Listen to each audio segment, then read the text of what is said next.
Hey guys what's up, this is Shivam Mishra और welcome back to the learn book. आज के इस वीडियो में हम आपसे चर्चा करेंगे जीव विज्ञान के कुछ प्रश्नों पर। जीव विज्ञान के ही बहुत सारे प्रश्नों पर हमने चर्चा की है। लगभग 12 वीडियोस पहले से अवेलेबल हो चुके हैं इसी चैनल पर। तो अगर आपने उसे नहीं देखा है तो आप लोग जाके उन वीडियोज़ को भी देखिए।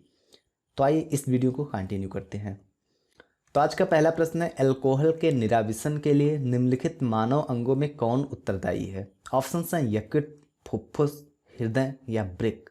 तो अल्कोहल के निराविशन के लिए मानव शरीर का जो यकृत होता है वो उत्तरदायी होता है। तो इसीलिए इस प्रश्न का सही उत्तर है ए विकल्प, यकृत। यकृत अल्कोहल के निराविशन के लिए उत्तरदायी है। यह जटिल रासायनिक अभिक्रियाओं के माध्यम से हानिकारक तत्वों को निराविशित करता है। त्वचा से अनावश्यक लवण व यूरिया आदि पसीने के रूप में बाहर निकलते हैं। जो अनावश्यक लवण होता है और यूरिया, ये सारी चीज़ें हमारे शरीर से पसीने के रूप में निकलते हैं बाहर। यकृत त्वचा तथा फेफड़े उत्सर्जन में सहायक अंग हैं।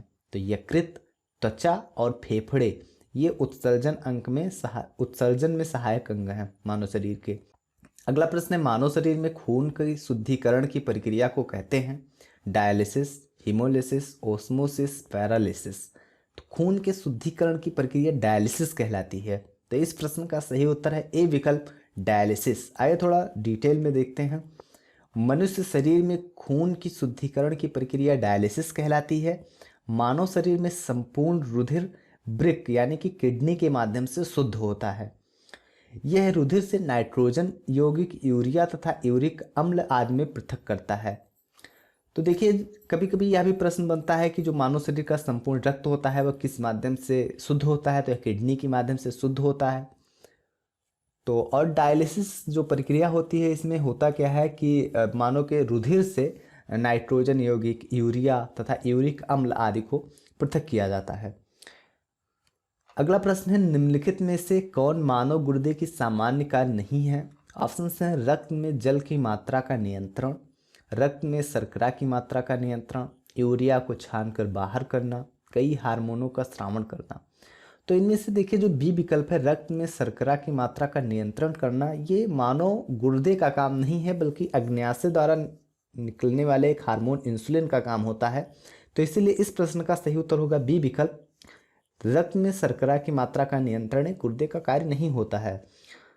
तो रक्त में शर्करा के नियंत्रण जो होता है वो इंसुलिन नामक हार्मोन करता है और यह अग्न्याशय द्वारा स्रावित होता है। अगला प्रश्न है, निम्न में से कौन सा सही है? शरीर में सारा रक्त किडनी के माध्यम से मिल जाता है, शरीर में सारा रक्त किडनी के माध्यम से गुजरता है, शरीर में सारा रक्त किडनी के माध्यम से शुद्ध होता है। जो सी विकल्प है वो सही है। अभी हमने पिछली स्लाइड में ही आपको बताया था कि जो शरीर में जितना भी रक्त होता है वो सब किडनी के माध्यम से शुद्ध होता है। तो इसलिए इस प्रश्न का सही विकल्प होगा सी विकल्प, शरीर में सारा रक्त किडनी के माध्यम से शुद्ध होता है। अगला प्रश्न है, मानव गुर्दे में पथरी निम्न में से किसकी वजह से बनती है? Calcium acetate, calcium oxalate, calcium sodium acetate, sodium benzoate. तो मानव गुर्दे में जो पथरी का निर्माण होता है वो कैल्शियम ऑक्सलेट की वजह से होता है। तो इसीलिए इस प्रश्न का सही उत्तर होगा बी विकल्प, कैल्शियम ऑक्सलेट। तो मानव गुर्दे में पथरी कैल्शियम ऑक्सलेट की वजह से बनती है। अगला प्रश्न है, यूरिया किसके द्वारा रक्त से पृथक किया जाता है? तो इस प्रश्न का सही उत्तर गाइज आप लोग कमेंट बॉक्स के जरिए हमें बताइएगा। इसके ऑप्शंस हैं आंत, आमाशय, प्लीहा या गुर्दा। तो इस वीडियो में बस मुझे उम्मीद है कि आपको वीडियो पसंद आया होगा। अगर आपका वीडियो पसंद आए तो इस वीडियो को लाइक कीजिए, इस वीडियो को शेयर कीजिए और अगर आप इस चैनल पर नए हो तो इस चैनल को सब्सक्राइब कर लीजिए, क्योंकि इसी तरह के वीडियोज रोज लगभग 8 बजे हम आपके लिए लेके आते रहते हैं। थैंक यू गाइज, जय हिंद, वंदे मातरम।